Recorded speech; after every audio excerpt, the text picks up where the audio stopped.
Good morning. Good morning. How are you? Doing okay. How about you? I'm doing okay. So, I saw that you turned in some other pages. Okay, did you, I have to give you credit for what we were doing last week, right? I can't give you credit for those things because I already gave you credit once before for that. And I'm going through all your time cards. I had to go back in there and put it in there for you. And I'm like, oh, that's why I kept saying, don't do any more, just go forward with us. You know what I mean? Because I can only give you credit when you get, you know what I'm saying? Okay. So the ones that you just sent me, those are just old ones, right? Okay. I guess. Well, because I didn't assign that, so that's what I'm saying. When you do extra work and that's not assigned and you don't do the work that's assigned, then you mess up the schedule. Do you see what I'm saying? Okay. Yeah. But Okay. I mean, I know you had some back places, Yeah. back hours. So I'm going to go through the time card and figure it out. Okay. Okay. All right. Good morning, everyone. I'm going to have you thinking today when you do your homework. It's going to be fun. Since we're all stuck in this pandemic, right? You said we're going to be doing what? Let me see. I got to find the thing again. It was so funny. It's like you need to be rescued, right? Because we're just stuck on an island someplace. All right. And then I'm going to give you a set of items and you're going to tell me what you might need those for, what you could use those for. Okay. Because they all mean something. And I'll give you an example of the first one, but I've got to find it. So on break time, I got to go back to here because I lost my page. But it was perfect. It had like, one of the things was a mirror. Okay. Do you know what you could use a mirror for if you were on a stranded island? Start a fire. Yeah. Exactly. So some of you will be real easy with this. The other ones it might be, I'm struggling. Hi, Stephanie. Good morning. Are you getting excited? I am. I'm very excited. Did you get I my email had, like, yesterday? this meltdown almost. Why? Well, because I have to decipher your TDE from your regular time at school, right? Remember, you can only do 75%. Hi, Ms. Okay.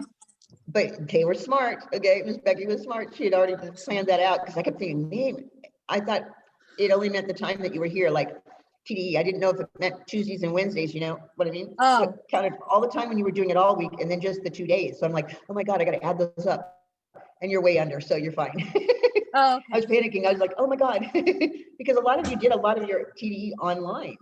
Yeah. You know what I mean? Yeah. Yeah, but it worked out. Yeah, Okay, yeah, good. Danielle's like, yeah, that's why we have you stop, Danielle.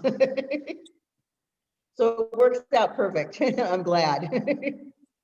Were you able to get my Okay. email? And then, yes. Yes, Okay. hold on. What do I do with my phone here? Okay. I got the other one and I think that they tried to print it up, so hold on. Oh.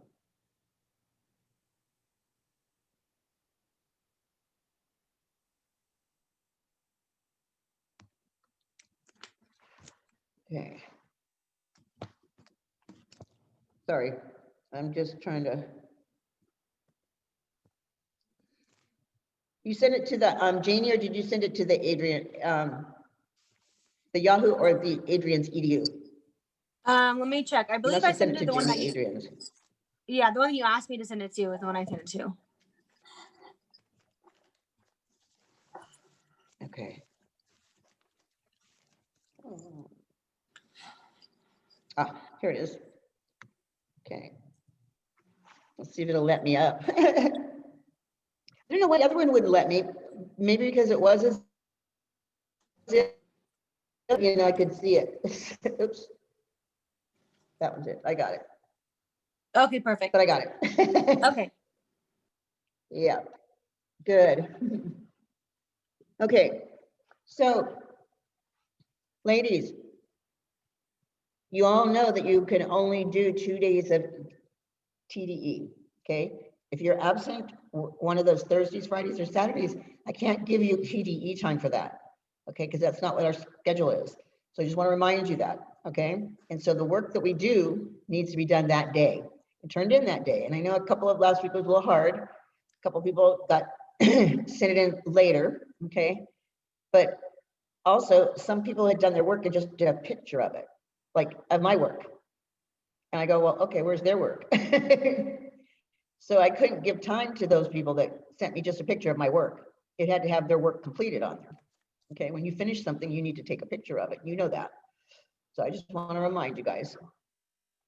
Oh my God, I just didn't recognize that name. I'm like, who's that lady, Griselda Sanchez? I know, I didn't expect it out. You told me that you got your name changed, but I wasn't sure. Congratulations again.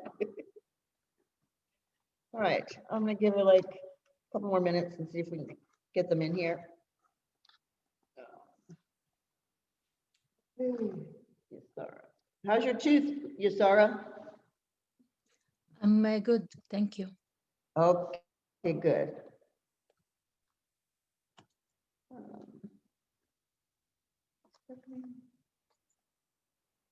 I don't see Catalina yet. Okay, or Diana. Okay. No Avery. Got Danielle. I let. So I'm glad that you guys that did say yes are here, but my other ones are not here. So, how was your weekend then, you guys? Anybody do anything exciting? I went to the snow this weekend. No? Where? Oh, is that your man? Kirkwood. Oh, Yeah, it was was there a fun. lot of snow up there? Not really, and it was all powder. It wasn't like you can do anything in it, and I was drenched because of how much powder there was out there. It was like fresh snow. Yeah, because it just now started to get cold like the middle of the week, really, and it hadn't frosted until this morning it frosted. Okay, yesterday it wasn't frosty. Yeah. So Yeah, there probably wasn't much there to. Yeah, Huh? we went on Sunday, so it was like right after it snowed. Oh, but it was just the first snow, right? Mm-hmm. That's Yeah, why. it was like what, 2 feet? Yeah, it was like 2 feet of snow. Oh, wow. Okay. Mm-hmm. What's wrong one? Megan, what's going on, hon? What do you mean? Okay, here's the deal. Okay, if you were exposed to somebody on that COVID and you took and you were absent, you got to stay out 14 days, even on the days, because I couldn't let Jasmine come back in either. Well, it's already been the time, and I got my test back, and it was negative because I haven't been around that person for 2 weeks. I just didn't know because they told me like later. Like she hadn't gotten the test for 4 days after, but I don't live with her. She lives in LA. It was my mom, so I haven't been around her for a while, and I've already been isolated because they isolated me from work also. I was just checking the days right here. I just got tested later, and I knew about it later because my mom didn't get tested until Tuesday, but I haven't been around her for longer than that. Okay, have you tested? Yeah, I got tested on Friday. Have you tested yet, Megan? They gave me my results back today, and they were negative. Okay, so I'm going to have those test results back, okay, hon? Make a copy of it. Okay? They wouldn't give me them in an email. They only give them over the phone. No, they have to give you something to let you back into work, 'cause that's what we have to do is get back into work. They don't do email because I asked them and I gave them my email, but you sign in through like a little thing for appointments, and they're not like doing texting or emailing. They're only calling with results. Like they don't have any email stuff. They said they're only emailing if it's positive. Because I asked them how I was going to get the results, and the hospital. I went to Elite Urgent Care in Modesto. And who told you? Where's the one that's downtown? Where'd you go? Megan, did you go to the one downtown? Okay. All right, I'll have to check back with it because I was told I had to get one, so. Okay.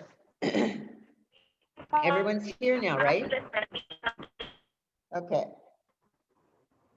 What? Megan?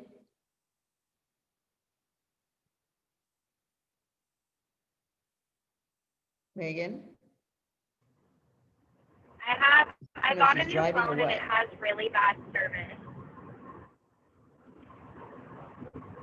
Are you in the car? Can you hear me, Miss Janie? I can hear you now. Are you in your car? I got a new phone and it's supposed to have 5G and it's really bad. It has horrible service. So, but I can call them and ask them if they can send me something. But when I asked them to do it for work, they told me that they were doing phone calls only because they said if you were negative that they weren't even going to contact you at all, that they were only contacting positive people. Okay, I'll have to ask on that one. Okay, and I'll get back to you. Okay. But hon, if you're driving, how are you gonna do your work? Are you almost home? No, my grandma is in the hospital with COVID, so I have to take care of our animals, but I have it on Bluetooth so I can hear everything. But I'm almost to my grandma's house, so then I can like pay attention. Okay, so you're inside your grandma's house and she's got COVID. No, my grandma's not there. She's been in the hospital for a week. Yeah, but she was there when she got it, when she went to the hospital. Yeah, but everything dies after 3 days. It doesn't stay on surfaces. Okay, well, you have to do your work. So how long is it going to take you to get to your grandma's house? I'll be there in like 10 minutes. Okay, so why don't you log back on in 10 minutes, okay? Okay. All right, thank you. Okay. There we go. Okay. Everybody in here? Did I get Diana in here yet? Nope. Okay. Avery, who came in? All right. Yeah, sorry, I was So- a little late. I went to start my laptop and it did a forced update on it, and so I like literally couldn't get on until it was done updating it. I hate that. Yeah, I don't know. Yeah, it's just annoying. Sorry. That's okay. Mine's done it too, and it just gets to be a pain in the neck. Okay, so I'm just going to try something a little bit different before I go into your workbook, okay? Because this new little book here. And I told the girls that were here earlier, I said, your little homework assignment is going to be kind of fun because it's going to be like a scavenger hunt, but it's not a scavenger hunt. I'm going to give you some items. You're going to tell me how you're going to use this to get yourself off of an island. Since we're in this pandemic mode anyways, we've got to be creative, right? So that's one of your assignments. The other one is going to be a skeletal mobile that you'll make, okay, with your bones. And then there's one more after that that's going to be something about your muscles. So let's just go through the beginning of this, all right? This is before you get to your workbooks, all right? I'm just going to give you some info here. All right. The skeletal system is the physical foundation of your body, okay? It consists of 206 bones, okay? There are a lot of different shapes. Some of them are attached to movable or immovable joints. the study of the bones is known as osteology. Okay, I'm sure you've seen vitamins for little old ladies that say osteoporosis or something like that. Well, they're talking about vitamins for people that have what's it called? Osteoporosis, that's it. Okay. Bone is actually 2/3 mineral matter and 1/3 organic matter. And it's the hardest structure of the body. So last week I had you guys doing some really weird facts about the body, right? Miss Janie. All right. Now I'm going to ask you to go onto your phone if you can. Are we Who's supposed to be talking? writing this stuff down? Catalina? Are we supposed to be No, writing no, this no, stuff? not yet. Okay. Not yet. No, not yet. Okay, not yet. So I want you to go onto your phone and look up weird facts about your bones. Okay, each one of you should have one. Okay. And while you're going through that, I'm just going to give you some other little tidbits of information. Okay.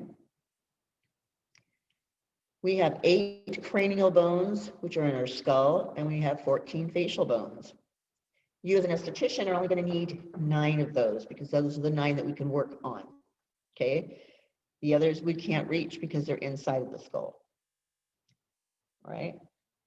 We're going to be going through bones, neck bones, chest bones, shoulder bones, arms, and fingers.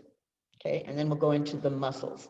But here's the thing about bones. If you can get the bones down, which are the 8 cranium and 14 facial, basically from that point going forward, it's really easy to understand what goes on top because the muscles lay right on top of the bones. So if your frontal bone is your forehead, your muscle for that's going to be called the frontalis. Okay. And you'll have a frontal artery. So all of these things fall into place if you know where the bones are located. Okay, there's part of the word is going to give you where the location is going to be at for the muscles, the circulatory, and the nervous system. Okay, so your workbook is going to be going through bone, muscles, nerves. Okay, and then we're going through like endocrine and those kind of glands, but we're going to use circulatory at the very end because it's going to tie everything together. Even though your book has it in the, I'm going to have the circulatory part at the end of this lecture. All right, so what have you guys got? Someone's got to have one thing about the bones right now. Babies are born with 300 bones. Yep. And then they fuse together because they have to have more bones so they can make it down the birth canal. All right, someone else. The smallest bones in your entire body are in your ear. Yeah, that's nice. Then you have muscles inside there too, but the muscles don't do anything. So we'll get to that too. All right, someone else. I got the biggest joint in your body is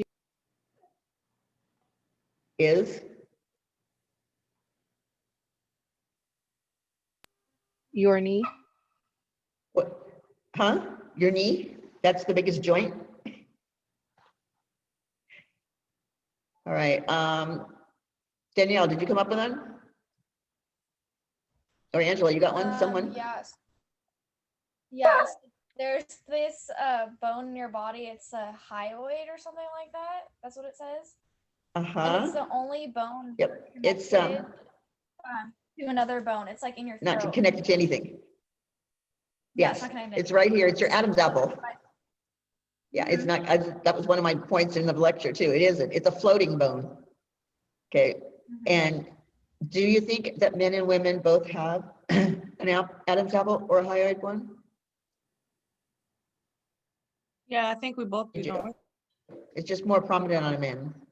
Okay. Yeah. Isn't a man's Adam's Catalina. apple? Oh, never mind. Avery was saying something. It's just more prominent, Avery. I was gonna say it's more thick because of their vocal cords are thicker than women's too, right? That's why Adam's apples on men are thicker. I didn't know about that. Yeah, because they have thicker vocal Well, we're cords. talking about a bone. Yeah. Well, probably because they're bigger anyways. Men are built bigger than women anyways. So yeah, I guess I'm gonna look that up. Catalina, what'd you come up with? More than half your bones are in your hands and feet. There's 106 bones in your hands and feet. So that's what Isn't we're that crazy? That's crazy. Yeah. Because you think about it, your feet have to hold up everything, so there better be a lot of bones in your feet. All right, Angela, what'd you come up with?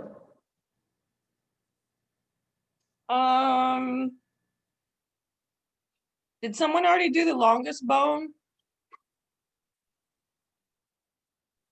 The which one? The longest bone in your body? No. That's the femur in Nope, your leg from hip not to yet. Okay, good. Yusara, can you find a fact about your bones?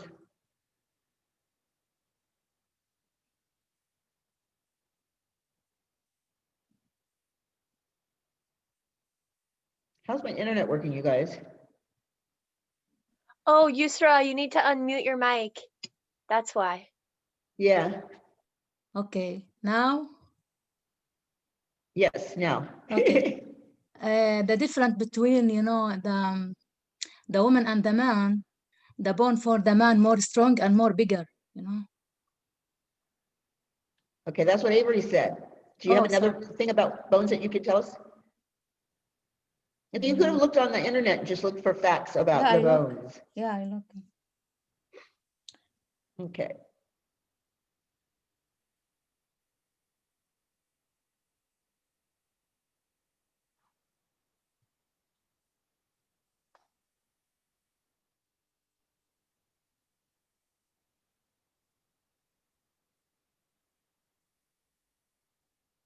Okay, while she's thinking of that one, I'm going to turn my screen over to the slides. Okay, and this is where we're going to be writing. Find my little thing here. Okay. Oops. All right, here we go. And let me know when you guys have it on your screen. You do? Okay. There we go.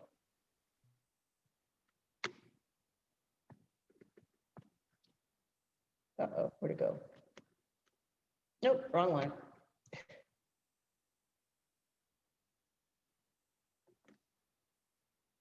Now it's like going crazy here. Hold on. All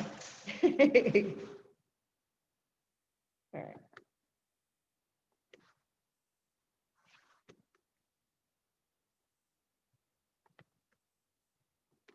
There we go. Okay, never mind. Okay, you got it on your screen yet? Yeah. Okay, you do? Everyone's got this?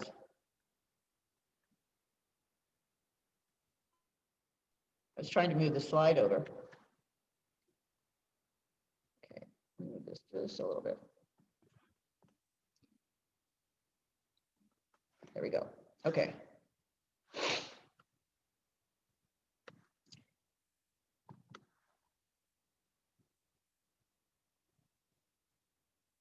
Diana, did you make it into the room? All right, has everyone got this on their screen? Yes. Yes, okay. Did you find anything else about that, Yusara? No, I'm looking. Oh, okay. All right. So now I'm going to take you over to page 126 in your study guide. That's where we're going to start off at. Okay. These are the systems that we're going to go through, and the first one's going to be the skeletal system, obviously. Okay. Some of you have gone through this part already because we did this once before, correct? Yeah. Okay. So here we go. All right, so in your workbook, you can start filling this in. It says, the skeletal system is the physical foundation of the body. That needs to go into your workbook.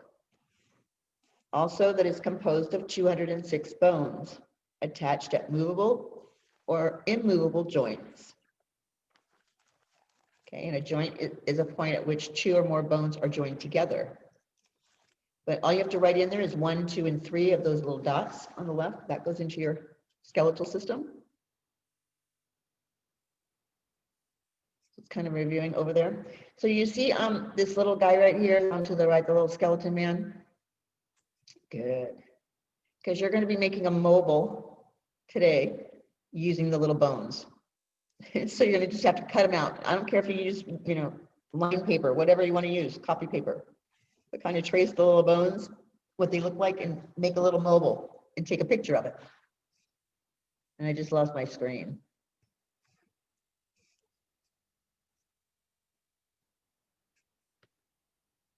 Okay. What have you got anything on your screen, you guys? Did it go blank? No? Mine did. That's why I'm asking. Okay, It's mine back on. just came back. Okay. Look this up. Come on. Again, I love Tuesday. All right. So this is your physical foundation of the body that goes into your skeletal system. Go down to where it says 3 types of bones. Okay. And those 3 types of bones are going to be, oh, your osteology. Kind of said that earlier though, right? It's the study of the bones. We all know that ology means study of, correct? So osteology, study of the bones. So the 3 types of bones are going to be long bones, which are found in your arms and your legs. You're going to have flat bones, which are in your ribs and your skull. And then you have irregular bones, which are found in your wrist, your ankle, and your spinal column. Okay. And if they weren't so irregular, you wouldn't be able to put them together like a little puzzle. Your bone composition, again, is composed of 2/3 mineral matter and 1/3 organic matter. That's a test question. Okay. All right, I'm going to move on onto this. All right. Come on, it's slow. All right, the bone has some functions. Okay. And those functions are, the first one is to support the body by giving it shape and strength. Okay, because without those bones, our skin would just drop to the floor. Okay. 2 is surrounding and protecting your internal organs. Okay, because it's protecting your heart, your stomach, all of those organs inside. And the 3rd one, it provides a frame to which the muscles can attach. Because again, if they're gone, the muscles wouldn't have anything to attach to. 4, it allows body movement. Okay, 5, it produces red and white blood cells.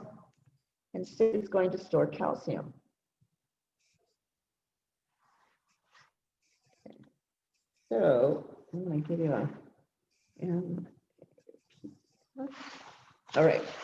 1, 2, 3, and 4, you can use the acronym MAPS, okay? And it stands for movement, attachment,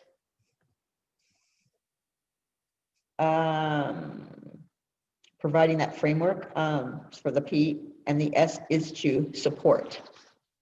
So it's actually providing and protecting is if you really want to put that in there.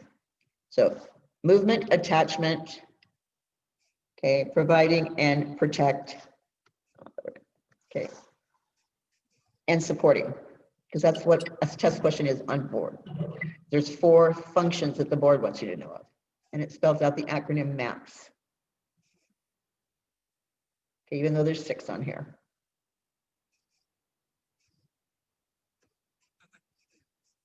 Okay.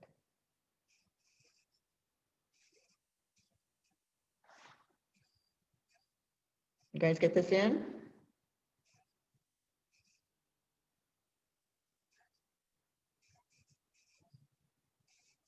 Okay. This next part is the skull, AKA the skeleton of the head. Okay. It encloses and protects the brain and your primary sensory organs. They're divided into two groups of bones, which is a test question. How many groups are they grouped into? And it's two. The first is 8 bones of the cranium. And the second is 14 facial bones. So in the picture on the left, okay, those are going to be your 8 you're going to see. So you're going to have the frontal, which is like the forehead, right? The parietal, which is the 2 bones that are in that crown, which is like right behind that frontal. Okay. You have 1 occipital, which is the back of the neck, or back up right above that indent on your head. And then the temporal, there's 2 of them. And then the sphenoid and the ethmoid. Okay. I'm going to go through these again and just give you definitions of them. But those are the bones that you're going to have to break down today when you make your little model. Okay, so here's the picture of it. Okay. Your frontal is going to extend from the top of your eyes to the top of your head, and it forms the forehead. Okay, so you can just write it as it forms the forehead. The parietal are the 2 bones that form the crown and upper sides of the head. So obviously, we're only seeing one side, but there's another one on the other side right here. Okay, there's 1 occipital. Okay, it's going to form the back of your skull, and it's the indent above the nape area, right here. The temporal, these are the 2 bones that are located on either side of the head that are directly above your ears, but below the parietal. Okay, and then the sphenoid is located behind the eyes and the nose. So this one actually, I think I've given you an example of this. So you went straight down the top of your head and then went through your nose till those 2 meet, okay? That's where that sphenoid is at. It actually connects all the bones of the cranium together. So if that pops, then your skull opens up, okay? So the sphenoid is behind the ears and the nose and connects all of the bones of the cranium together. It's kind of like the padlock of the skull. And then you have the ethmoid, which is that spongy bone between your eyes, and it forms part of the nasal cavity. So that part where they're actually doing COVID now is what they're getting it. Kind of nasty.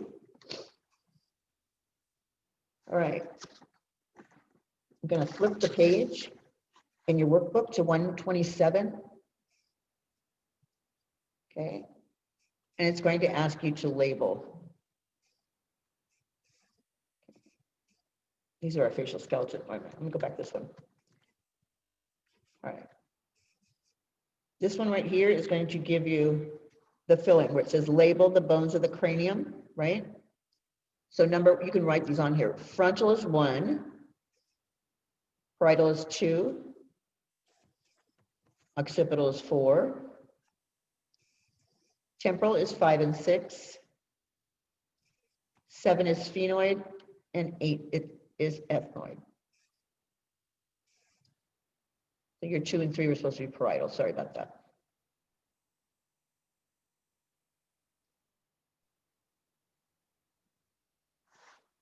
Okay, so when you're going to make your little mobile today on your skeletal mobile, you're gonna have to put 2 parietal bones in there, 2 temporal bones. Okay, just so that you know. Now there are 2 in here that are not affected by massage because they are internal.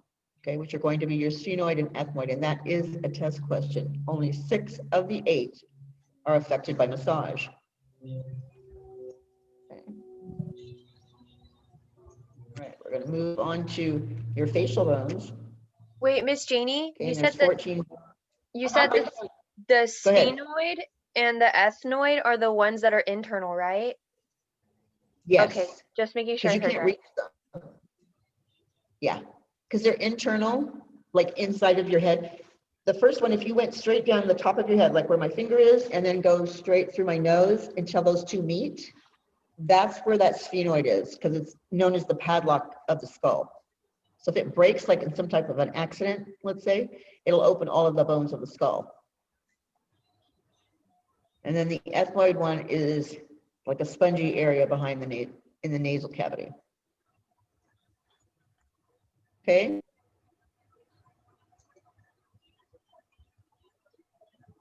All right. In your next part of this, when the facial skeleton, it's talking about 14 bones that compose the facial skeleton, and only 9 of them are affected by massage. Okay. So the first one's going to be your mandible. Okay, and this is going to be your lower jaw. Okay. It's the largest bone of the facial skeleton. That's a test question. Okay. Maxillae is the 2 bones that form the upper part of your jaw. Those 2 pieces right here. The zygomatic are the 2 bones that form your upper cheek and the bottom of your eye socket. Okay. So it actually goes right here. You remember that manipulation that we kind of slide down to the flare of the nostril? We're going to go under that zygomatic and then slide in onto the orbital. Okay, the lacrimal. These are the smallest bones of the facial skeleton. There's 2 of them. Okay, and they form the inner bottom wall of the eye socket. If you need to write that in there, just let me know. I'll reread that. It's okay. It forms the upper cheek and the bottom of the eye socket, which is also known as malar, M-A-L-A-R. Okay. And then you have the nasal, and there's 2 of them, okay? They form the bridge of your nose. So it sits like right here, where your glasses sit, okay? All right. There's no way to remember this one. There is a way to remember the 8 cranial bones. So if you want to write this on your workbook, back up at the top where you have that illustration, write F-S poet, P-O-E-T. That will help you remember the 8 cranial bones. Now, the 14 facial bones, there is a way to remember it. It's Zelda, please let Mary visit me tonight, but they only want you to know 9 of them, so I can't give you my sentence.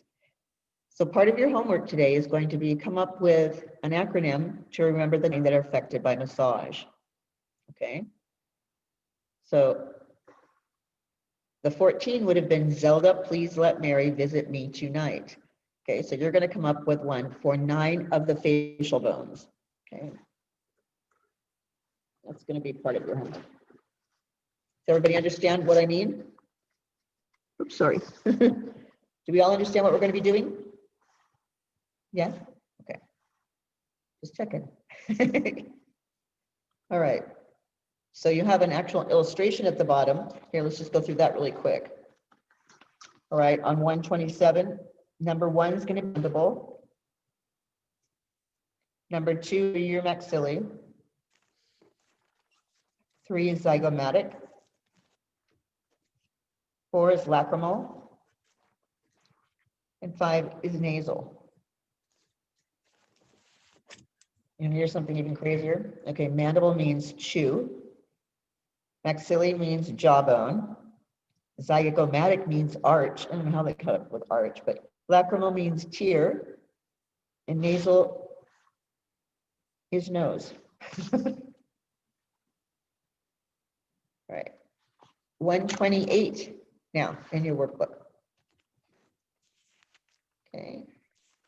Goes through the neck bones. Okay.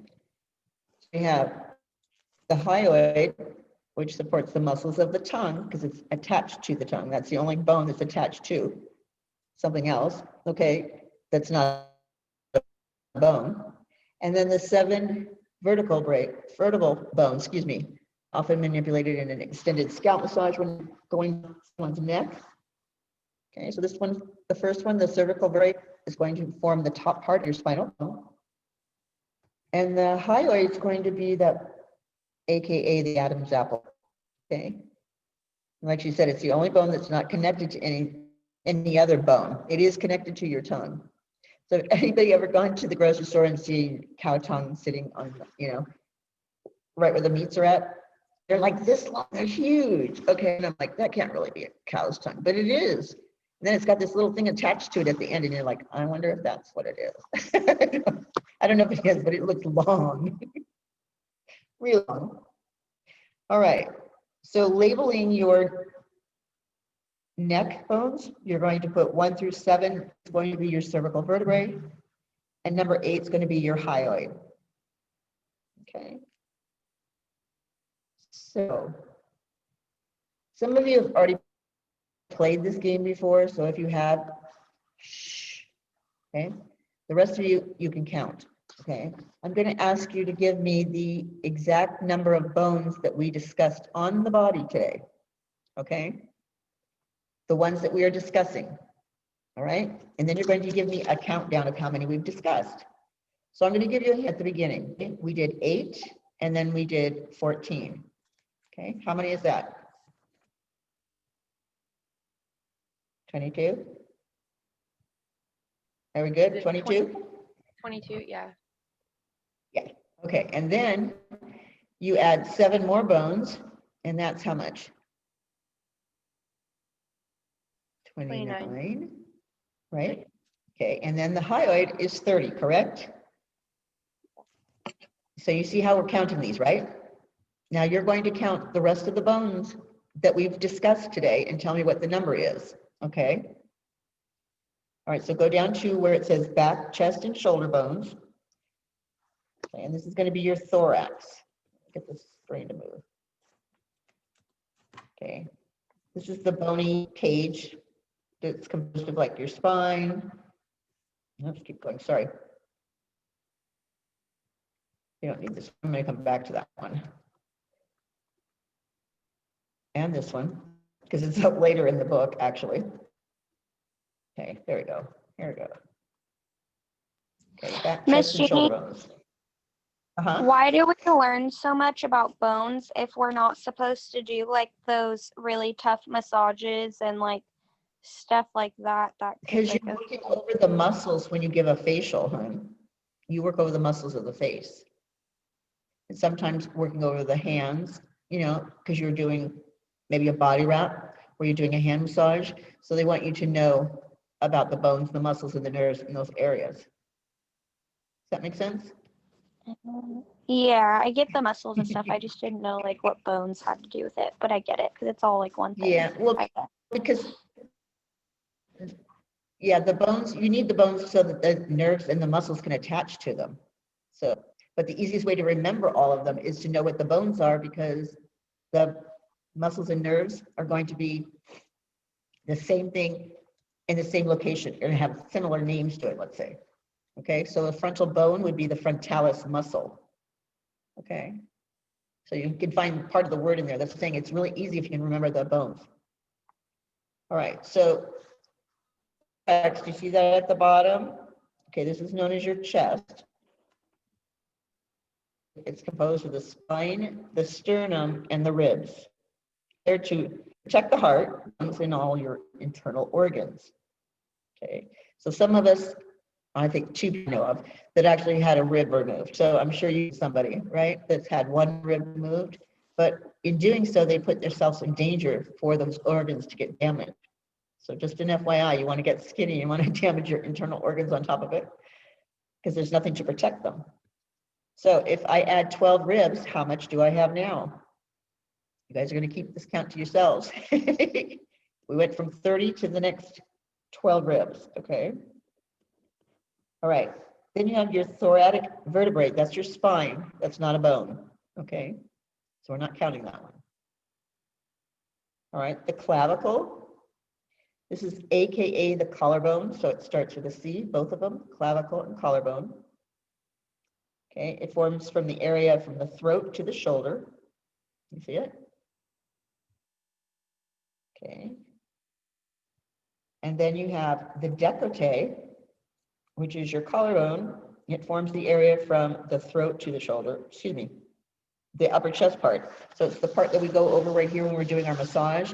Sometimes we don't do this area because a client may not want you to, okay? And you always should ask before you go down to do this part of the chest, because I know it is part of our massage, okay, but it's not, some people that have never had a massage before do not appreciate you touching their chest. They start thinking, you're supposed to be working on my face. And I've had it happen to us in the treatment room. So I want you to be able to ask your client before you go down to this area on their chest, okay, even though it's part of our routine. And then you have your scapula, which is also known as your shoulder blade. Okay, so they both start with S's now. This is a large flat bone that extends from the middle of your back to the joint where it attaches to the clavicle. Okay. Can you see where it's right behind there, right behind that humerus there? Okay. All right, moving over to page 129. Are you still counting? Good. 129. Okay, this is going to be labeled the back, chest, and shoulder bones. So number 1 is going to be the thoracic vertebrae. Number 2 is going to be your sternum. 3 through 14 is going to be your ribs. 15 is going to be your clavicle or collarbone. And 16 is going to be the scapula or shoulder blade. Okay. Here we go. Down to our arms, wrist, and hand bones. Okay. All right. So we have metacarpals, radius, humerus, ulna, carpals, and phalanges, correct? All right, so let's start off with the humerus. It is the largest bone of the upper arm, and it's going to extend from your elbow to your shoulders. Okay. Now, the lower part of the arm, there are 2 bones.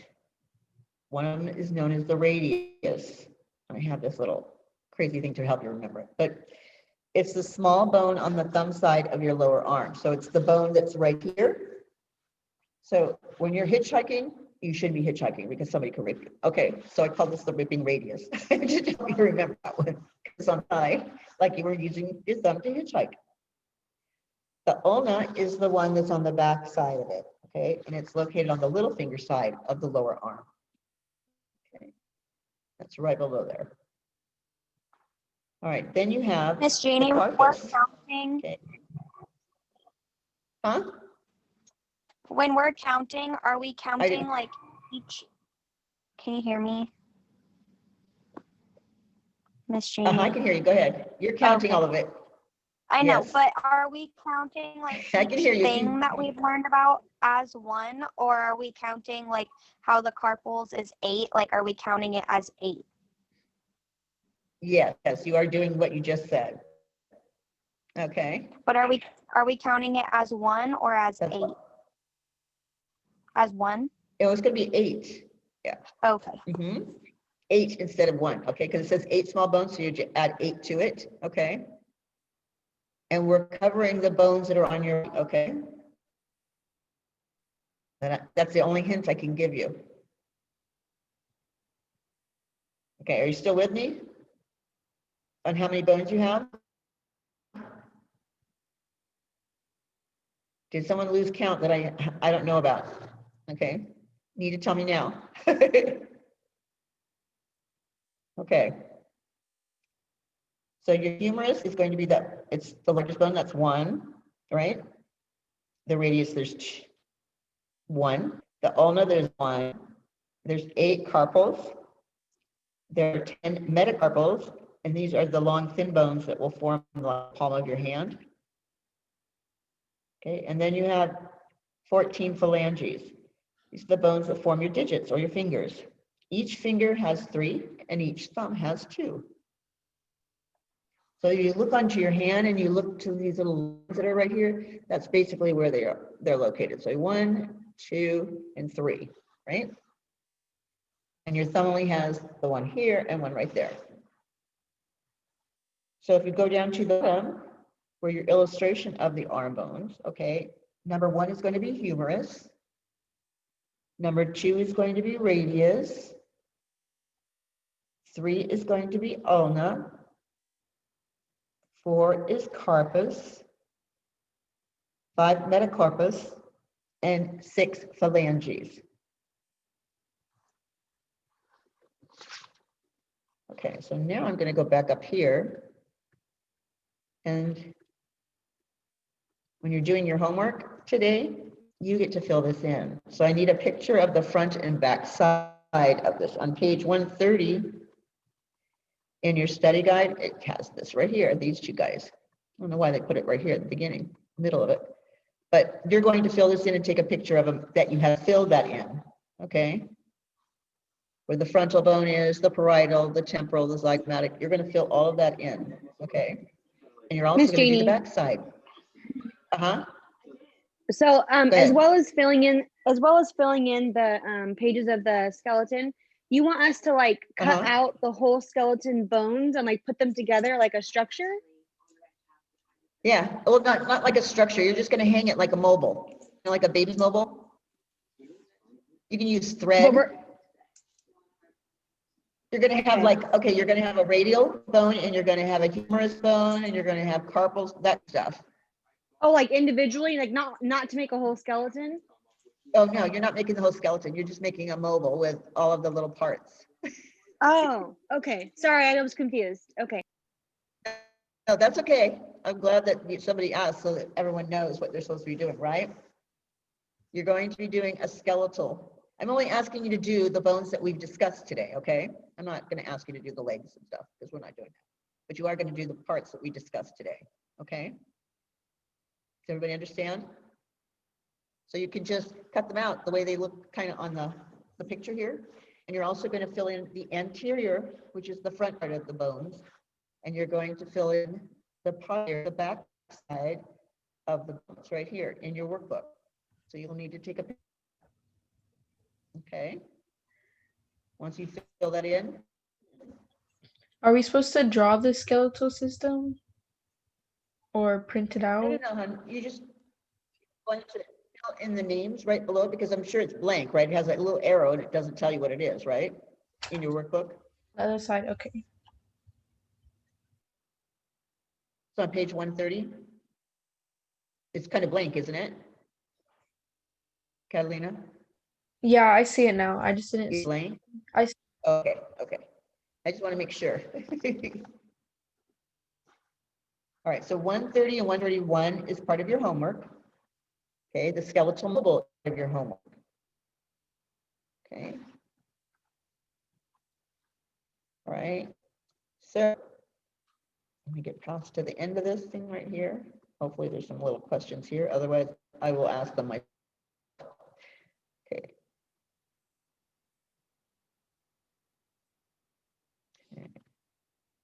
Sorry, this is taking, okay, so it's not. Okay. Okay. Oops.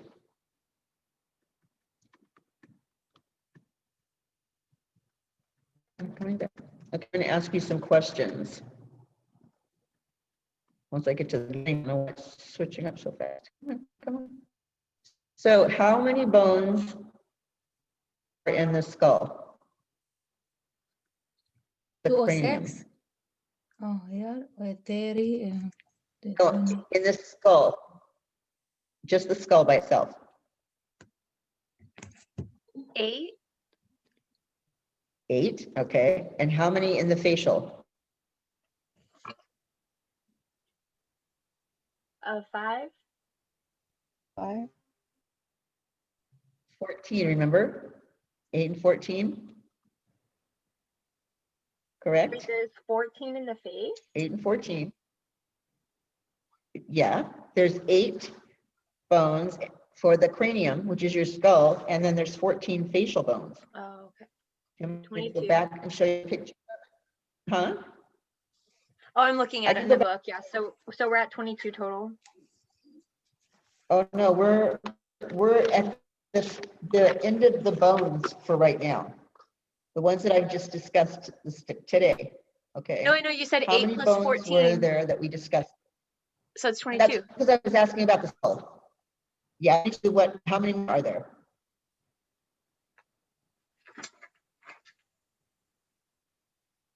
Anyone have a number yet?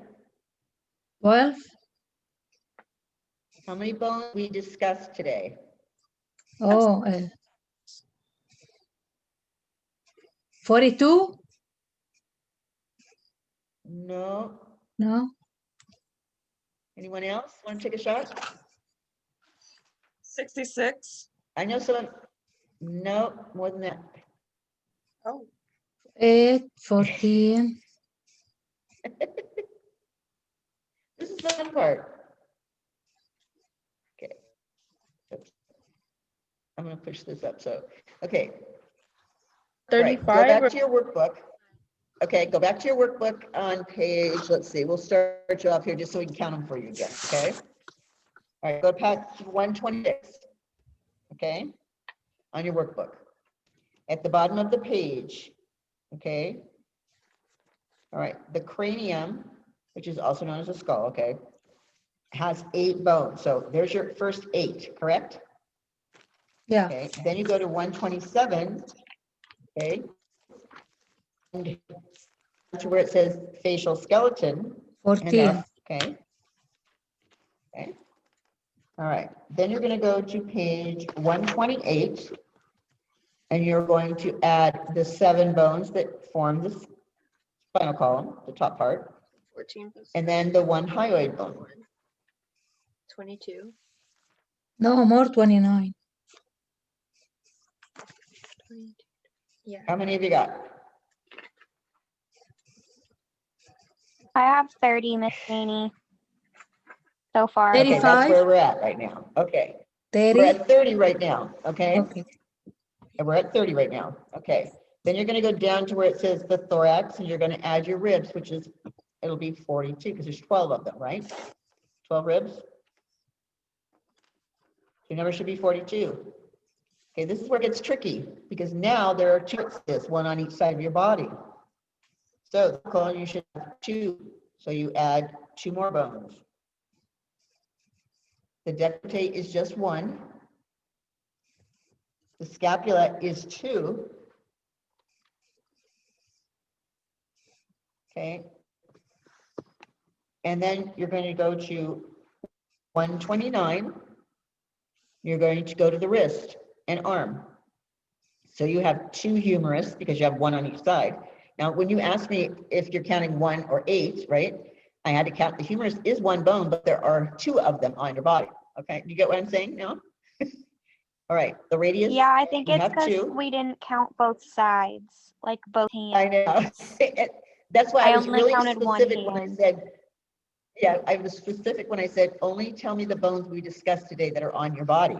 And then it makes sense. So the ulna has 2, the carpals have 8, that's 16. Metacarpals have 10, so it's going to be 20. And the phalanges, there's 28 because there's 14. So, excuse me, metacarpals was only 10, I'm sorry. How many have we got so far? Anybody can take a count?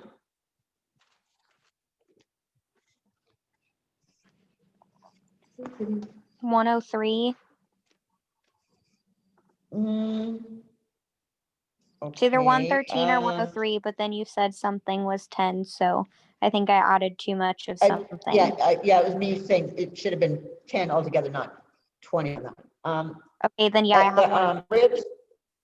Okay, ribs, you had 42, clavicle, 44, decollete would be 45, scapula would be 2 more, right? What's your number on that? From that, then it would be 47. Okay. 45 and 2 more is then, 47. Okay, and then 2 more for the humerus. And 2 more for the radius. 2 more for the ulna. 16 carpals. 10 metacarpals.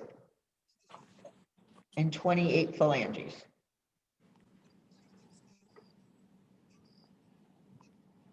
Okay, now I got 99.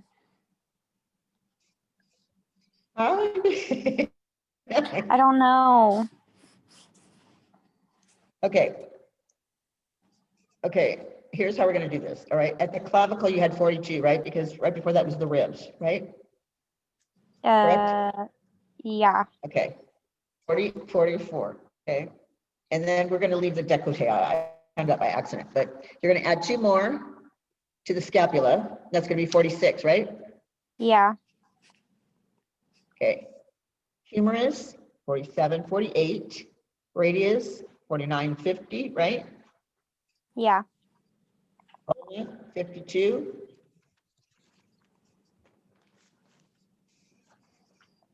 right? Yes. Okay. 8 more for the carpals. Okay, 60. Okay. 16, excuse me, 10 metacarpals.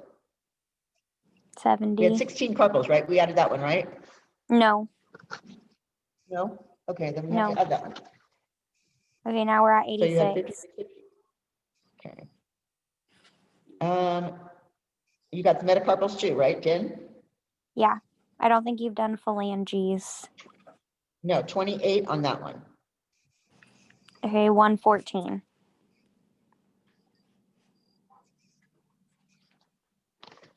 Really? Hold on here. That's not right. I'm doing the thing like right here. I'm not aware it got messed up because I've got. I added it on a calculator as you said it, Miss Jeannie. It's not my brain. Yeah. Okay. We got 30. Okay. Plus 12. Plus 2. Plus 2. Plus 2.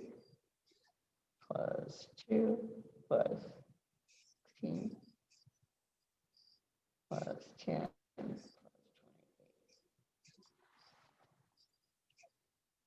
I got 104.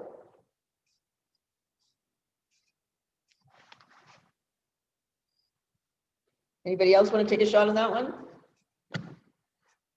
We actually counted that other one would be 106. Anybody else? Did you recount them? Megan? Well, I did it on the calculator and you said 80, or it was 86. And then with the phalanges plus 28, then it was 114. Okay. Because With the the phalanges, I had metacarpals were 76. 10. I had 76 on the phalanges. Did you add the 10 Yep. for the metacarpals? And 16 before that. And then the 2, 2, and 2. 2. Right? I don't know, my brain hurts. Now I'm going to make you guys, the ones that hadn't or not done this before, you're going to count them again. Give you the right count. All right, I'm going to give you a break. All right, when we come back, we're going to do the muscular system. All right. All right, you got 10 minutes, so it's going to be 10 after 11. All right. See ya.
Okay, let me see. Yep. Yes, Danielle.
Yep.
I don't see everybody back yet. There we go. Okay.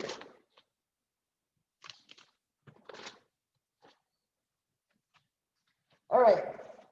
Hold this back over here.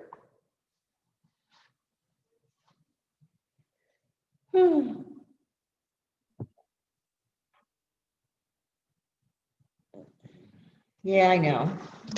I just have to wait and see. Everybody back? Let's see. Danielle, Catalina.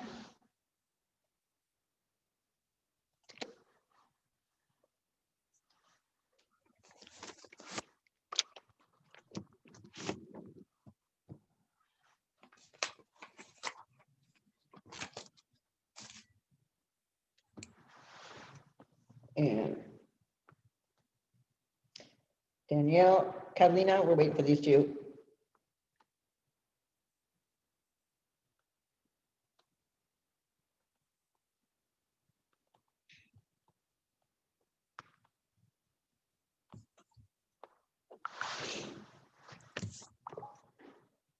Huh? Catalina, are you there?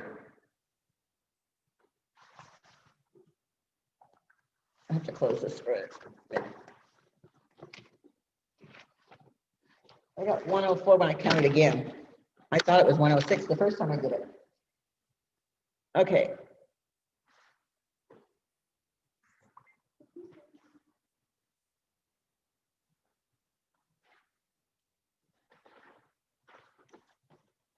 All right. Are you coming back to me?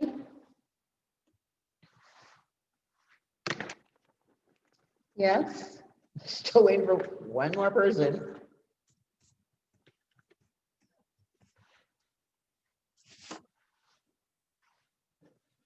Well, I'm going to start talking about this first, okay? Let's go into the muscles. This isn't what you're going to write in your book just yet, okay? So we're not there yet. All right. The study and structure and function and diseases of the muscles is called myology. Okay, there are over 500 muscles in the body. Some are striated, which are voluntary. Some are non-striated. And they're attached to bones, and they move parts of the skeleton in relation to each other. Now, leg muscles are the strongest and the longest. Non-striated involuntary muscles control involuntary actions and are primarily responsible for your internal operations. Now, your non-striated muscles are found lining many hollow and internal structures like your blood vessels and intestines, even the cardiac muscle, okay, which also functions involuntary, but it's the only muscle of its type. Okay, I'm actually going to give you the other screen, so let me share with it first real quick. Now you're going to actually fill in your book on page 140, is it 132, excuse me. Okay. So we're going to fill in this part of your book. 132, the muscular system is the study of the muscles. Okay. Sorry.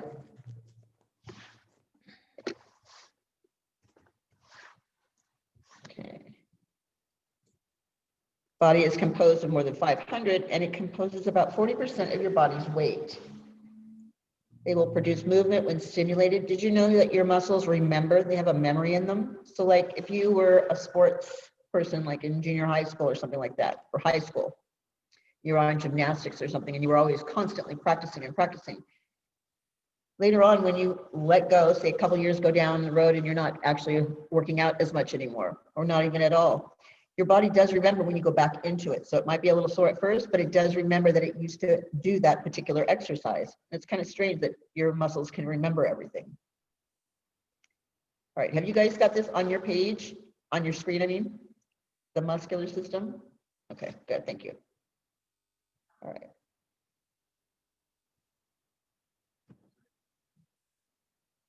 There you go. Functions, oh, this is maps. I'm so sorry, I had that skeleton up there. I thought my maps were supposed to be my miscellaneous. All right. these are the functions of the muscular system. So earlier when I had you write maps, it was actually on muscular, and I'm so sorry. It's my Monday, sorry.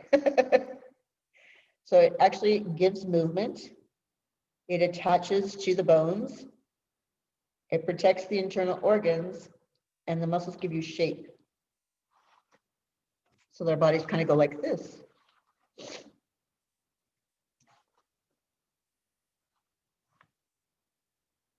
Anyone still filling this out? All right. There are going to be 3 types of muscle. Your striated, which are known as voluntary. They're going to respond to commands regulated by will. Okay, your non-striated, they're going to be involuntary, and they're going to respond automatically to control like body functions or of your internal organs like chewing, eating, digestion, that kind of stuff. And then you have the cardiac muscle, which is also an involuntary muscle of the heart, but it's the only muscle of its type in the body. And you're wondering why we needed to know anatomy, period. Okay, the esthetician is primarily concerned with the voluntary muscles of the head, face, neck, arms, and hands, because we're trying to give them a facial to relax, right? Okay, everything we do is for relaxation purposes, all right? It's not to do any type of medical curing.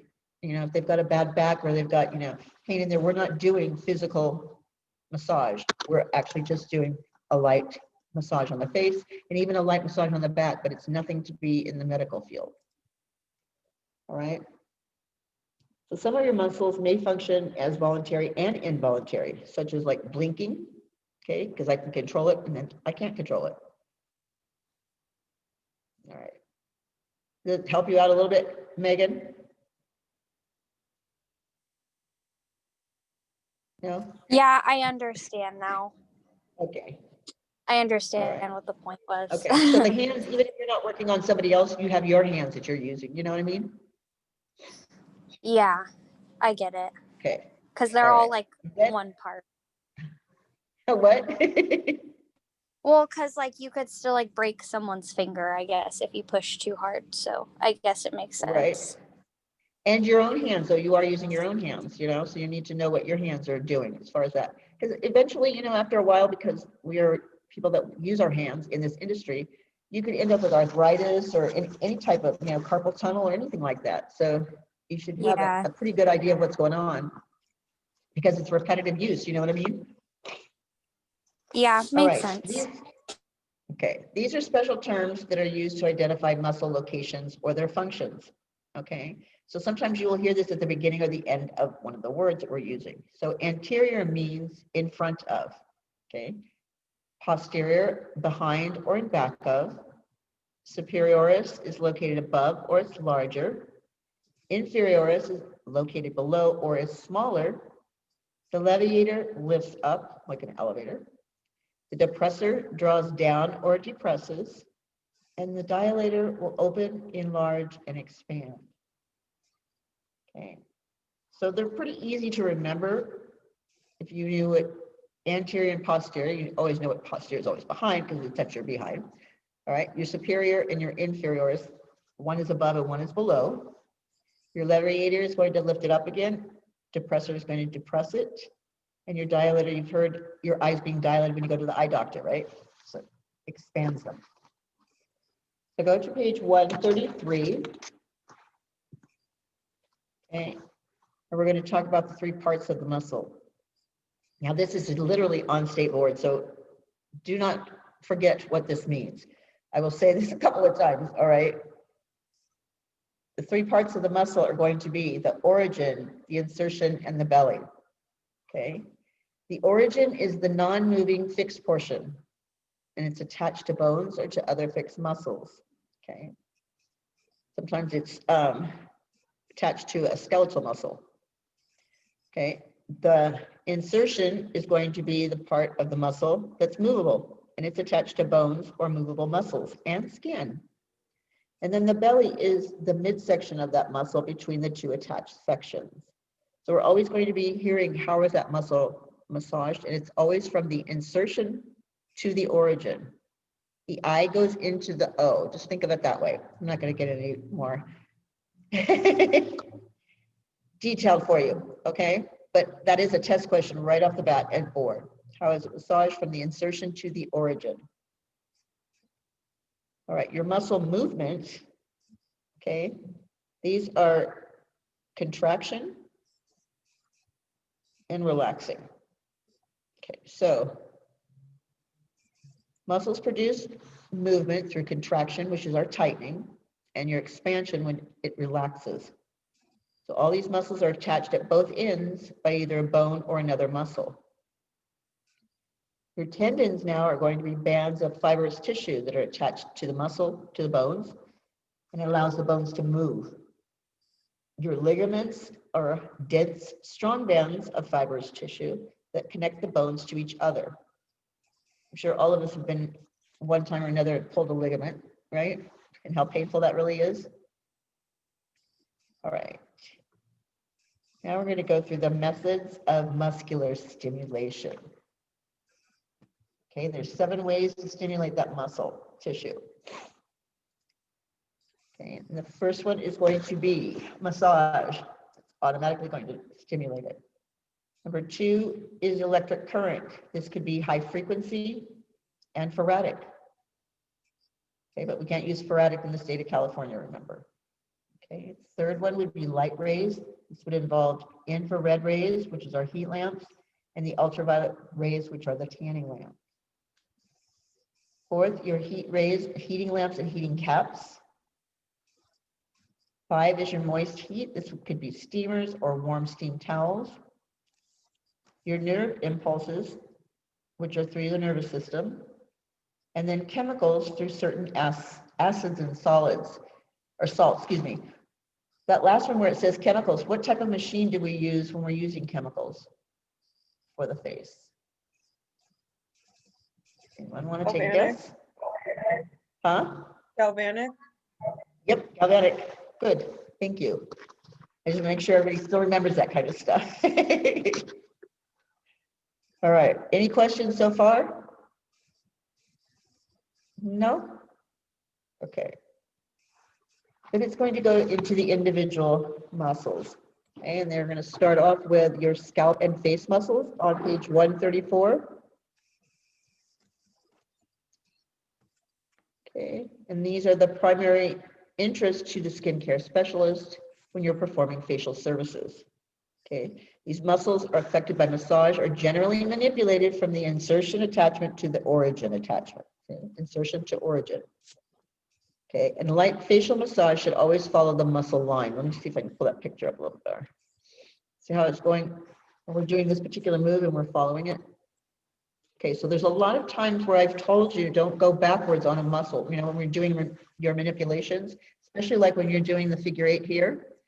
Sometimes you want to kind of go this way. You're going against the muscle. When you go against it, you stretch it. Okay, and when you stretch it and there's gravity, it's going to pull it down. So that's why I'm telling you a lot of times always going from outside corners in to work the muscle the way it's supposed to be used. If you ever take off, I know it sounds funny, but have you ever seen, I think it's called Bodies in Motion. Anybody ever heard of it? Okay, and basically they've pulled the skin off of bodies so that you can see the muscles underneath and how those muscles work in relation to motion. So their actual bodies, humans, I don't know where they got them. They might just made out of some type of plastic or whatever. But anyways, there is no skin on them. So you can just see the muscle. So when it's like flexing, you'll get to see that muscle how it actually stretches and contracts. It's really kind of cool, but it's called Bodies in Motions, and they're all inside like acrylic glass cases or something that you can see them. And it's a show that kind of goes around town. Every once in a while it'll be up in Sacramento or in the Bay Area, but it's very interesting. So it's kind of neat if you can go out and see one of those. But anyways, our muscles, if you just de-skinned us, okay, you'd be able to see where those muscles lie. I don't know if anybody has a muscle book, but you could look it up online to see the muscles underlying underneath your face and the way that they're supposed to be massaged. Okay. All right, your scalp muscles. Okay, I'm going to talk about the epicranius, okay, because the cranium, right, is your bone. So the epicranius is going to be also known as your Occipital Frontalis. The muscle that covers the top of the scalp, it goes from the back where your occipital is and all the way to the front where your frontalis is. Okay, so it's that band that's right on the top. You guys understand that? The epicranius is on the top, frontalis and occipitalis, front and back. But when you put them together using that band, okay, it's known as Occipital Frontalis. Okay. You do need to know what this one means as far as testing, and also the aponeurosis, which are the two muscles that are joined by these two. So there's two tendons that run alongside of this. Okay, from that illustration, you see that little square that's above the ear? It's going to go run the same length like this, okay, between the epicranius. So it's the two muscles that are joined by the aponeurosis tendon. Okay. Hello? I don't see anybody talking to me or saying anything. I'm just looking around. I got two people's heads, and that's it, the top of their heads. All right.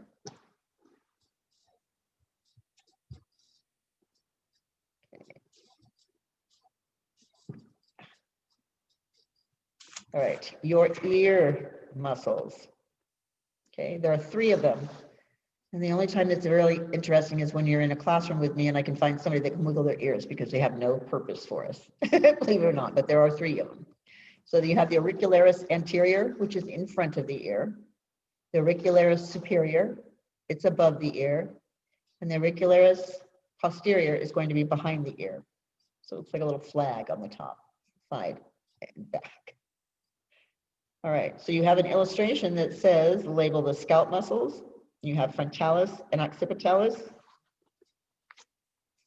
And then I want you to put in there, because it's not on your book, on that same illustration, I want you to put in the Auricularis anterior, superior, and posterior.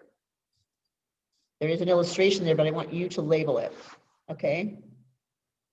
And take a picture of that. That gets turned in also today with your homework.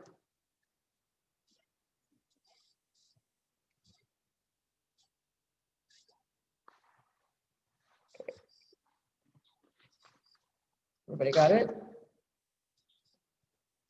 Okay, you should be on 135 then.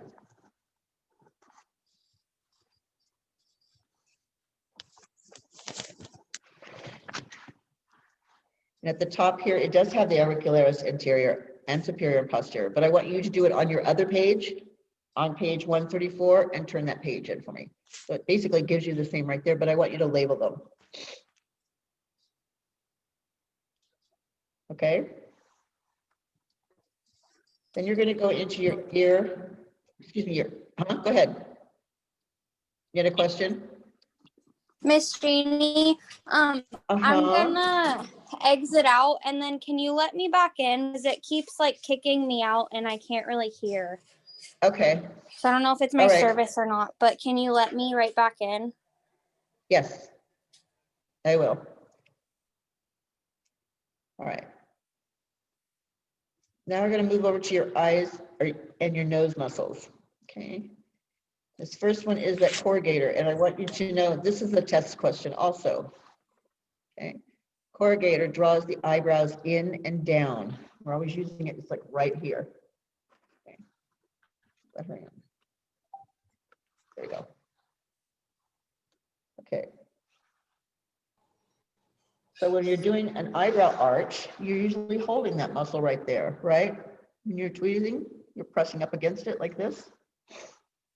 So you can write that it's located under the eyebrows and it controls the eyebrows by drawing them in and down.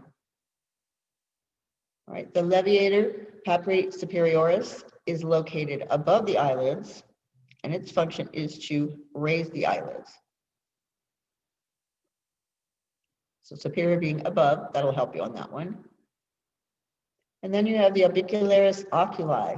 Well, anybody that wears glasses knows what oculi stands for, basically. So this one's going to close your eyes, or the eyelid. All right, and then your Posterior is going to draw the brow down.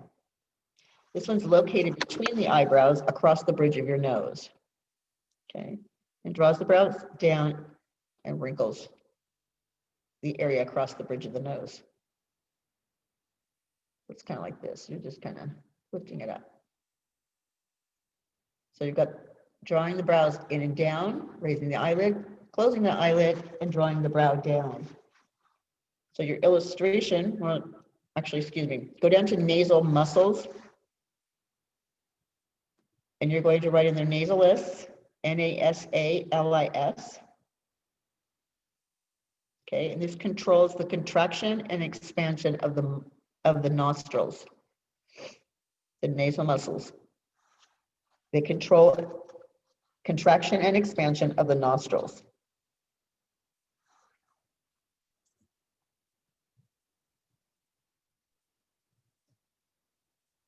Okay, then you're going to label the illustration at the bottom, right? The same picture we have here, and you're going to label 1 as corrugator, 2 as levator, 3 Orbicularis Oculi, and 4 is going to be Posterior.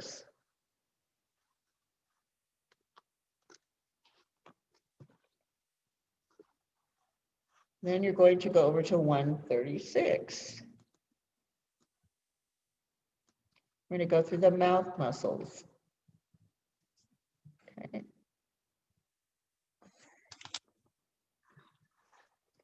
So the first one is going to be the Aorus Obicularis. Okay, and it circles the mouth and responsible for contracting, puckering, and wrinkling the lips, like when you're kissing or whistling. Okay. So it circles the mouth and responsible for contracting, puckering, and wrinkling the lips. Then you have the Quadrius Laby Superioris. Okay, this consists of 3 parts that are located above the upper lip. It's going to raise the nostrils and the upper lip, and it's used to express distaste, like when you're just, okay. It pulls the lip down, excuse me, up, pulls the upper lip up, like, I don't like it. All right, then you're going to come up with the Quadrius Laby Inferioris, which is the next one. Oh, well, should have been. There it is. Okay. All right. So the Quadrius Laby Inferioris, I want you guys to look at this. That labi means lip, so you have the top and the bottom lip on that. So I just wanted to help you remember that. The Resorceres is located at the corner of the mouth. It draws the mouth up and out like you're grinning. I just think of this one as this Joker muscle, okay? Because remember he had his grinning up like this all the time. And canineus is located above the corners of the mouth that raises the angle of the mouth, like snarling, like when a dog snarls. All right, the mentalis is located at the tip of the chin. It pushes the lower lip up or wrinkles the chin as in expressing doubt. Do you know there's a statue that's called The Thinker, okay? And it's a guy holding his fingers like, or his hand on his chin like this. And I always think I'm mentally thinking when I'm doing this one. So it's always on my chin. It's just ways that I can use to help remember these different muscles and bones. All right, moving on, triangularis. Okay, this one is located below the corners of the mouth. It draws the corners down and expresses depression. Okay. Then you have the buccinator, which is located between the jaws and the cheek. It's responsible for compressing the cheek to release air as you are blowing outward. Like this. And the Zygomaticus, this one's located outside the corners of the mouth. It's going to draw the mouth up and back as in laughing. It consists of Zygomaticus major and minor. What's the bone that we're talking about that's over the Zygomaticus? Anyone?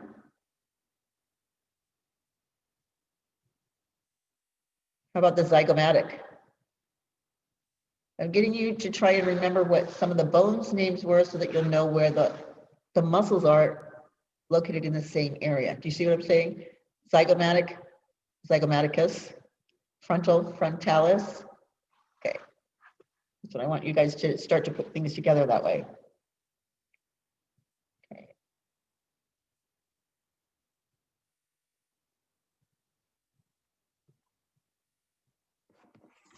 Go back this way. All right, you should have an illustration. I'm going to leave this one up. The illustration at the bottom. Number 1 is going to be Aorus Obicularis. Number 2 is going to be Quadrius Laby Superioris. 3, Quadrius Laby Inferioris. 4 is the Mentalis. 5 is Resorceris. 6, Caninius. 7, Triangularis. 8, Zygomaticus. And 9 is the buccinator. Can you see how many muscles are just on your cheeks and your mouth? Look at that. It takes more muscles to frown than it does to smile. So if you want to work those muscles, you're just going to end up with more wrinkles by frowning. All right. These are our chewing muscles, mastication. Okay, you have 2 of them, the temporalis and the masseter.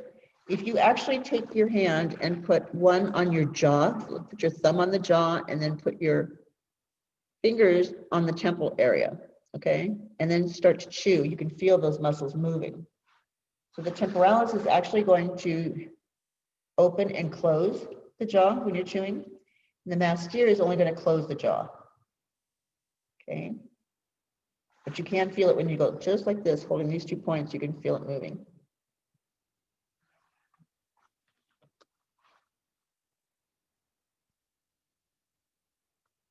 Okay. So temporalis is above and in front of the ear. Okay.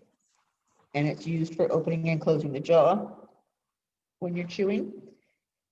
And the masseter covers the hinge of the jaw. Okay, and it aids in closing the jaw when you're chewing. These nice big muscles up here. All right, 138. Okay, I'm gonna come up with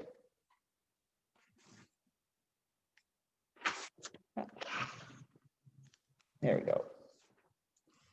The sternoid masseter, the platysma, and the trapezius and latissimus dorsi. All right. Okay.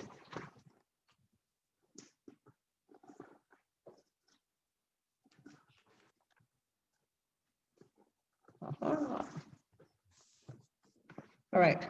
Your sternoid masseter is basically like 3 muscles. It causes the head to move from side to side and up and down. So it would go like this. Yes, no, yes, no. So it gives you that nodding back and forth. Okay. The platysma depresses the lower jaw and lip. I keep thinking of a platypus because it's kind of like when you are pouting, the platypus helps. You remember that's platysma. Then on your back side, you have the trapezius and the latissimus dorsi, which draws the head back.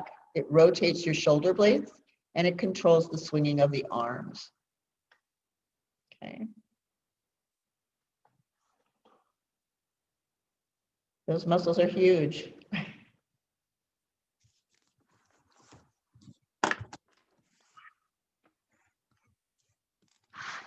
Okay.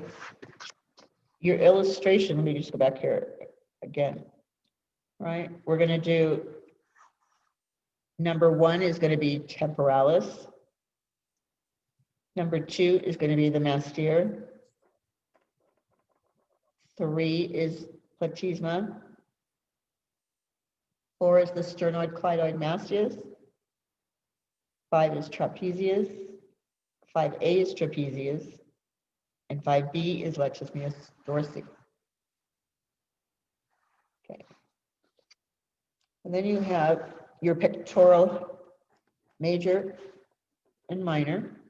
This one reminds me of that silly commercial. The guy's going, hefty, hefty, hefty. I mean, just my way of helping me remember it. All right, in your book, it says pectoral major and minor. They extend across the front of the chest and assist in swinging the arms. So that's the hefty, hefty, hefty commercial. The guy's always kind of lifting up his chest. The serratus anterior helps lift the arm, and with breathing, it's located under your arms. And your deltoid, this is going to lift and turn the arm. This one covers your shoulder. Okay. So we should be on 138 again. Here.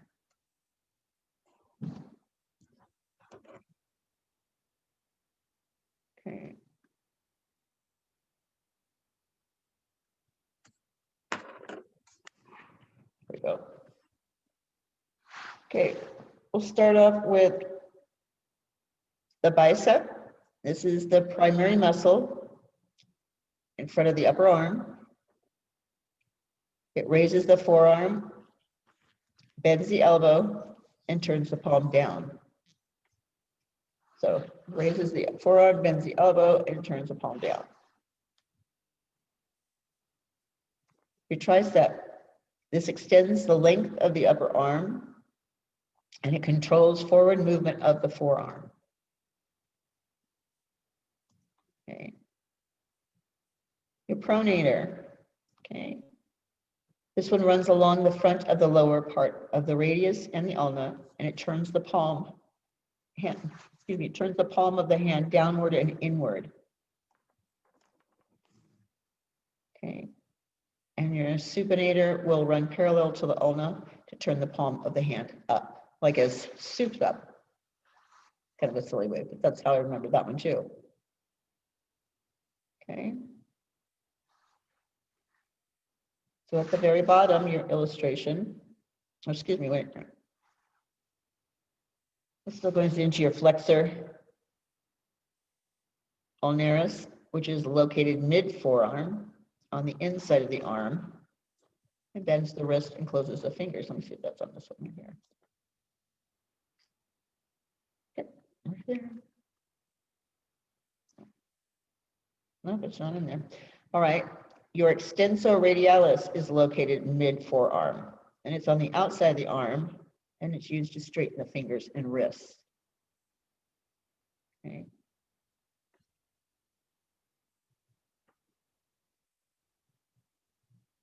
All right, now you're going to have your anterior and posterior illustration at the bottom, not this on the screen now. Number 1A is going to be Pictorial Major. 1B is Pectoralis Minor. 2 is serratus anterior. 3 is deltoid. 4 is the bicep. 5 is the tricep. 6 is the supinator. 7 is the pronator. 8 is the flexor. And 9 is the extensor. Okay. So your extensor is going to straighten the fingers and wrist, and your flexor going to bend and close the fingers. Bends the wrist and closes the fingers.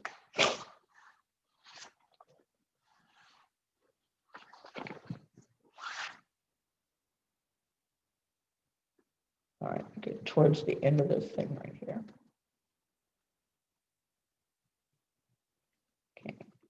Knowledge and understanding of the complete anterior muscular system is important when performing aesthetic procedures such as facials, hand and arm, and body massage treatments. So you have now the muscles on here, correct? So you're going to be doing the bones anterior and posterior. You're going to do the muscles posterior and anterior. Okay, it's part of your homework. All right. Let me give you your little side jobs here.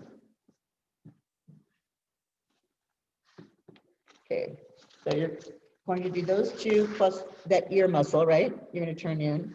You're going to make me a skeleton or a skeletal mobile.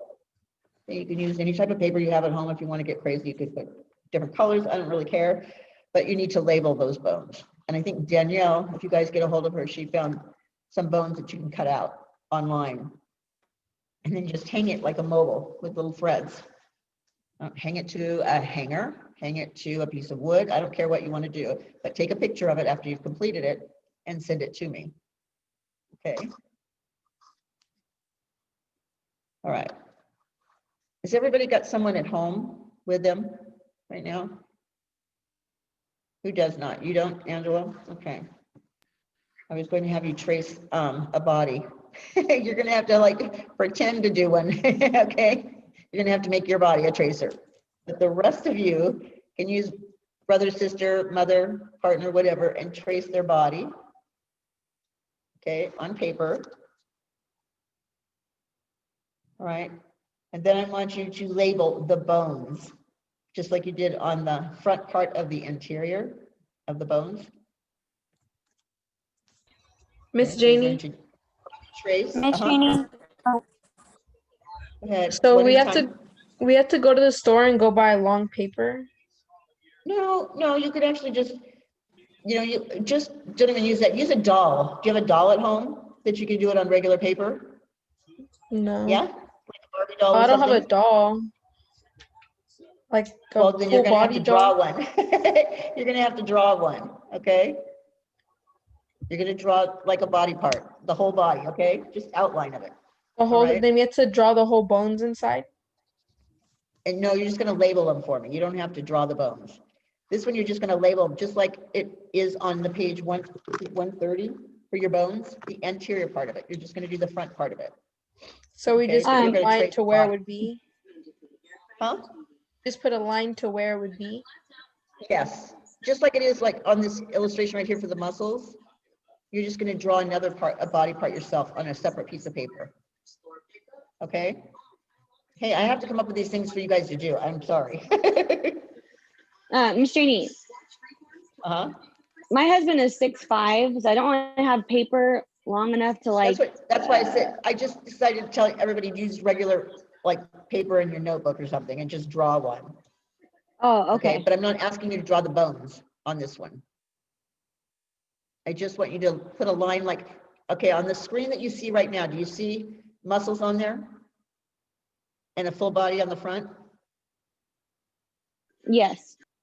Okay, so you see how it has like, all right, look at where it says sternocleidoid mastos, and it's got a line going across. That's all I want you to do is like make a body and then draw those lines where they're supposed to go, like where the shoulder is. Do you see what I'm saying now? Yeah, and for the muscles or the bones? Just the bones, Okay, so basically you're gonna do the same thing like this on page, let me see.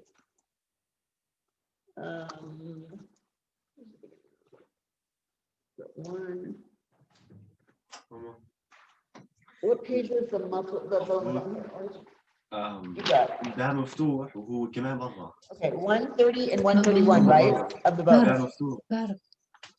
Okay, somebody لما بسكره needs to بيصير take their mic off. لما طلعت لما أنا. Yusara, Yeah. take your mic off. Turn your mic off. شو مالها؟ Turn your mic off, hon. The sound. Mute.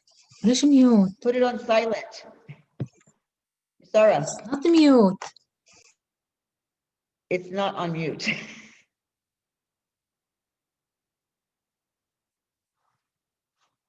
All right. On page 130, where you have to do the bones, right? You have to fill it in on your workbook, correct? That's what I asked you to do. Now I just want you to draw another piece of paper, just an outline of the body, and fill it in just like it is on this page right here on 130. You just don't have to draw the bones part of it. Just have to put a line telling me where it's located at. Does that make sense now? Yeah. Stephanie, no, seriously, all you're going to do is something like this, okay? But you don't have to, this one actually has bones inside of the outline, right? I just want you to outline it. And then label it, okay? That's all. Is that in place of the mobile or both? No, you're going to do the mobile too. And you can Okay. use paper. You can use paper like from your notebook to make those little bones. You know what I'm saying? But this one is just a body that you're going to outline because I couldn't have you guys draw it on each other or have somebody else do it like I normally would. So I just have you redo it this time and just don't put the bones in there. You're just going to do a body shape. Does that make sense? Like Yeah, I this. got it. Okay. I didn't want to make it just sound so difficult, but it just, I was trying to give you something to do. All right. Okay, I think that's the last one. Oh, and the other one I was going to have you do, I will send it to you on the zip whip. Okay, you're going to try and get off on an island. Okay, and I'm going to give you a list of items that you're going to have, and you're going to tell me why you're going to use it for what purpose. So I use the example of a mirror. You would have a mirror, and the mirror could be used for a fire, but it could also be used for an SOS, right? To notify somebody, maybe the Coast Guard or something, that you're lost, right? Because it can hit the light and it'll reflect back. So that one is going to be on the zip or your text message. I will send you the list of things I want you to tell me how you would use it on a deserted island to try to get home. Okay? Are you going to So I- send all the other homework too? Okay, the other homework is going to be on page 130 and 131, okay? Bones. Then you have page 138, excuse me, 139 and 140 for your muscles you fill in your workbook. And take 2 pictures of that, one on the front, one on the back. Then on a separate piece of paper, line paper, whatever, you're going to draw a body shape. And you're going to list the front of the bones where they're located by just a line. Okay.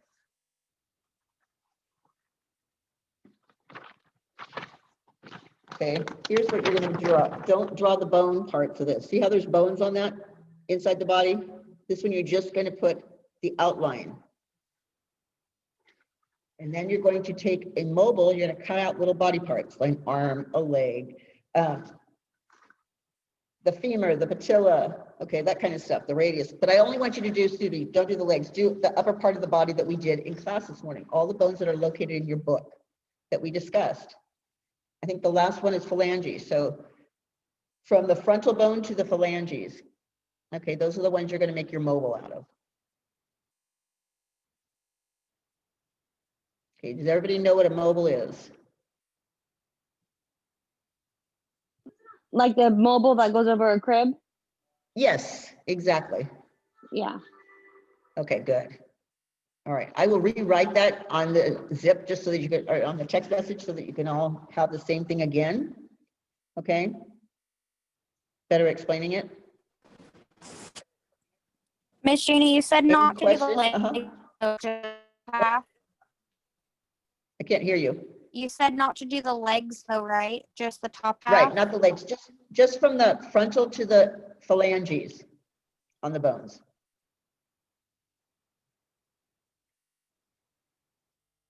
Okay?